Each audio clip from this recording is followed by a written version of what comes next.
Boom. Biddly, biddly, biddly, biddly, biddly, biddly, biddly, biddly, but yes, yo, here we go. Ain't nobody down round here. Let's get on with it. You know what time it is. Get that badger in and on and over here. He's in, he's on, he's over, he's here. We've got loads to go on about here. I'm to be honest, it's got me, this one. Every now and again, a game gets me, it gets older, the better of me. And for some reason, Harrogate Town is the ending of me. I'm like, it's got me.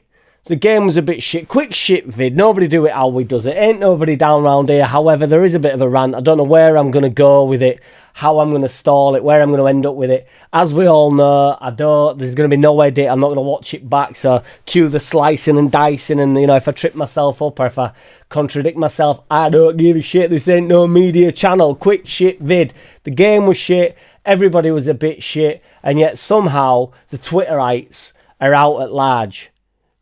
People literally are admitting the tweet 5 minutes prior that they didn't watch the game, which is fine. People are busy. People don't watch the game. But then 5 minutes later, in a separate tweet, giving a tactical analysis on the players. You are literally listening to somebody else talk to you about the game, giving their view on the game, their opinion on the game. Then you're passing it off to your followers online and to me, giving me shit on there, who's actually physically watching the game, and you're passing these views off as your own. How can you do that, like legitimately looking inwards? I'd feel like such an imposter. I'd be like, well, I'm not actually watching the game, and I have forgot a minute and a half ago that I did actually admit that I'm not watching the game. It's fine if you're not watching the game. You don't have to watch the game. You can still be a Leeds fan. You can still be a staunch Leeds fan. You don't have to watch every game. You don't have to go to every game. You don't have to watch any game. My mum don't watch any Leeds games. She's a Leeds fan. She wants them to win. But equally, my mum's not on the phone to me going, yeah, well, Darlow has to start over Melia Silent S because the radio guy said he made 2 great saves.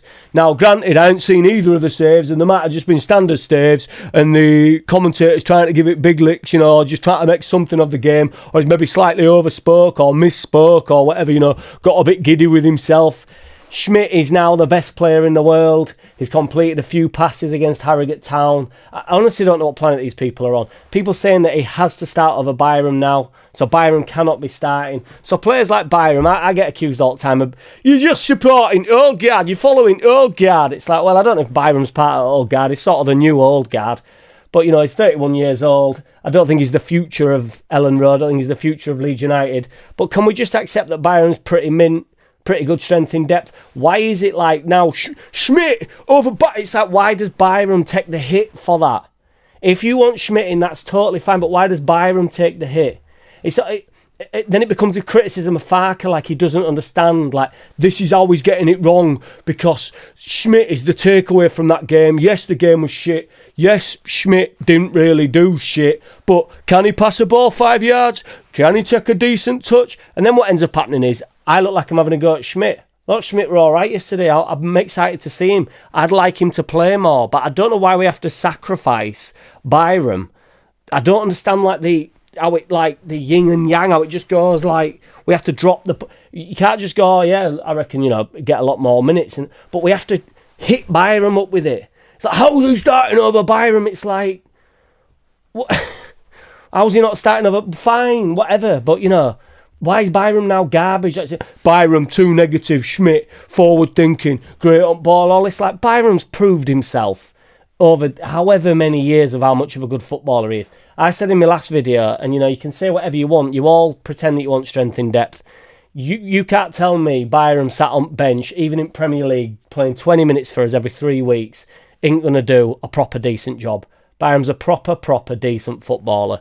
Significantly more consistent than most players. He's also been accused of being really injury prone. He had a lot of appearances for us in the past couple of years. So yes, he picks up the odd niggle and he misses a couple of weeks, but he's not out for long periods of time. He's got a lot of appearances this year, a lot more than a lot of the other players. He played more than Ampadu, played more than Gruev. Obviously, they had big injuries. He's played a lot of games. He's played more than Dan James, I think, who's picked up a couple of injuries. Injuries happen for a start off. Now, I know Byram's sort of once you get labelled with it, once you get tarnished with being injury prone, you're done. But that's not my point about Byram anyway. Give the man another year, let him sit on bench in Premier League for us. We'll need him at some point. I know Schmidt's the second coming and he'll be messy from left back. The only positives from yesterday, really, for me, because I thought the game was shit. We won. That's a positive. We just got the job done. That's all it were about, really. Gruev coming on and Firpo coming on. I thought they were the only real positives.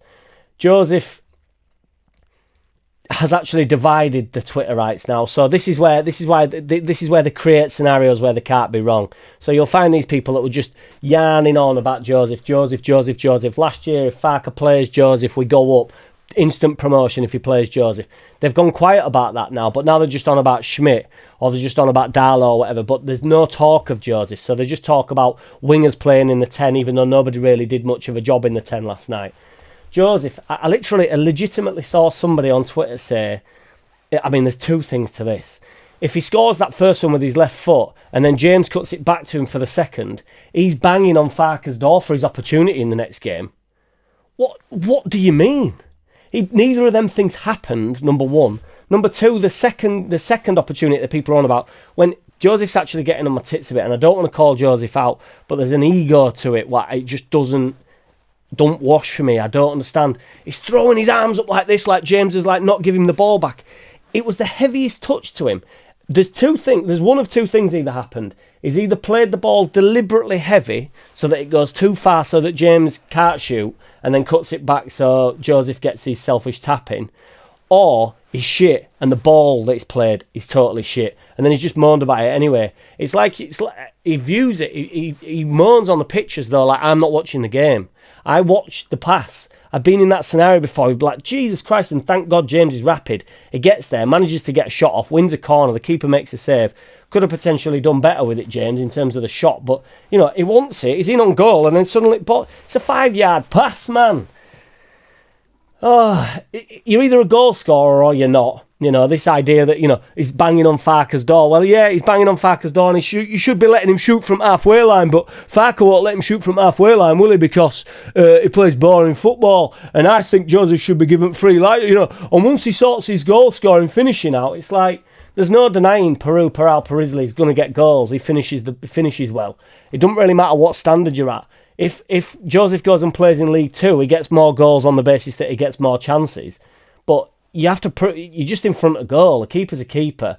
Goalposts don't move, as some knobhead coach once told me. I never played for him again because my response was, yeah, but the keeper does. And he didn't find that funny. But that is what it is. Darlow's distribution was so bad. I mean, he give it, in the Championship, can you imagine the pelters that he made a couple of decent saves. He made a couple of standard saves. He came out and did that decent block. He wasn't terrible. He flapped at a couple of corners. I don't think he looks like the most solid of keepers. I would stick with Darlow for a few games, and I do believe Mez Silent S will end up back in the squad. Farke just knows how to get out of Championship, doesn't he? So that's all he knows. So every decision he makes from now on, not playing Schmidt, it's all his inadequacies, isn't it? I also, again, they create scenarios so they can't be wrong. No one was decent in the 10 role, and yet some fans are set up to I think we've got enough. I want signings, but I think we have enough to go up. If we don't go up, Farke gets the sack. But what I can't help but think some of these people are doing is they don't want any signings, so that if something goes tits up, they can say Farke was inadequate. Now, my point is, they can't be wrong in this scenario then, can they? Because they're saying the squad's strong enough. I think the squad's strong enough. If we don't go up, it's Farke's fault, right? I agree. Farke will have to get the sack at the end of the season if we don't sign anyone, or if we sign someone. If we don't go up this year and Farke don't get us up, he gets sacked regardless. I can't help but think, and this sounds insane, I can't believe I think like this, but some of these people actually don't want us to succeed. They actually don't want Farke to go up. And ultimately, we'll go up this season, with or without signings. Farke will do the job, and then we will lose loads of games next year, and it'll be Farke out. So these people cannot be wrong. They're saying no signings, squad's strong enough. Same people were calling for us to have more strength in depth last year. People saying Gilavogi's a fraud. Some people saying he hasn't played that much. We've got to give him a chance. We've got 4 centre midfielders. He's the 5th option. I didn't think he was great yesterday. I thought he looked a bit cumbersome. I'm sure he was a great player when he was younger. That's the strength in depth. That's kind of what you get from the 5th centre midfielder at the club, who's ended up playing centre back. People having to go at Strout. We missed Strout last weekend against Hull. That were some poor defending. Strout, I think, You know, I've been not critical of Strauch over the past couple of years, but, you know, I don't know if he's, you know, again, in the same boat as every single player that we have. We don't. This idea that this squad's some sort of like Premier League made squad is just a giant load of junk. I think we're decent in the Championship. We're going to need some serious investment in terms of solid players coming into the squad. Whether or not that means you spend 150,000 million or whether you spend 150 quid, I don't really give a shit, as long as the money's spent well accordingly. You know, we don't spend 25 million on players like Aronson, for instance, who are just not fit and ready for the job in hand. Just want to talk about Joseph Geldart, this type of, you know, Geldart's going to really struggle now, isn't he, to sort of make a career for himself. Now, Joseph's had plenty of opportunity. Geldart's done it at a higher level. He's had more experience within football. They're a very similar age. I think there's 6 months in between them in terms of age. Did anybody, when I did my GCSEs when I was a kid, right, you had an opportunity to do like a couple of my mates were quite clever and I was bog standard, right? So I was on for C's and D's or whatever. So I took a lower paper. But a few of these lads got pushed to take a higher paper and then ended up getting worse GCSEs than me on the basis that if you fall below that standard, so if you're going for an A and you don't reach the C level, you end up with like an E or potentially an F. I think one of my mates got an F because he took the harder paper. And I ended up with a C, which was the highest I could have got within my paper. Now, the reason why I'm telling that story is, do you think there's an element where, like, so Joseph's shown a lot of promise, Geldart's shown a lot of promise, but they're just not really at this level. So they've been pushed, they've had these opportunities, they've shown promise as a youngster, and then they've been pushed to be more than they actually are. I also think there's potential that clubs push these players, like, spent a lot of time with them, nurtured them, groomed them, for want of a better word, and then got to this scenario, and then Joseph's all we have. He's what's come out of the club. It's like, you know, we've buffed him up, jacked him off, and now it's like, do something. As opposed to, you can't really tell me, I don't know, just within the city of Leeds fans, it's literally like, you know, there must be some top players. I know they get snapped up by clubs all around country, like, you know, that James McAtee guy that we were apparently going to sign from Man City. Well, he only got a hat-trick in Cup, granted against Salford, but, you know, they won 8-0 or whatever it was. But, you know, we beat Harrogate 1-0 and, you know, but I suppose if Joseph scores that one that hits post, if that goes off at inside at post and he scores that goal, that chance that he snatched out with his left foot that were actually going well wide, and if he actually passes it decent to James and James gives him it back, and then he gets hat-trick and he's banging on Farke's door, isn't he?